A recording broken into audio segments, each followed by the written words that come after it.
Jadi fenomena yang berlaku ni, dia ada kaitan tak dengan limpahan emas akhir zaman yang disebut oleh Nabi? Sebab Nabi ada sebut ni. Jawapan dia, ya. Ni, kenaikan bersejarah emas dalam masa kita ni, permulaan kepada emas akan keluar daripada bumi. Ni, ingat ni, tahun 26 ni. Jadi dia ke arah tu. Sebab emas, tengok tiba-tiba Kelantan kita pun bagi rakyat nak mendulang emas. Boleh lesen. Dah lama minta tak? Sebab dah mula kan Januari tak? Buka tak?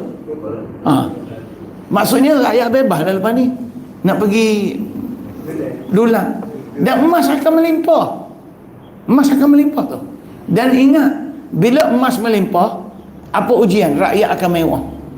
Di situ dah ujian bermula. Adakah kemewahan itu menyebabkan mereka hanyut atau tidak? Sebab tu kita cakap tajuk emas daripada sekarang.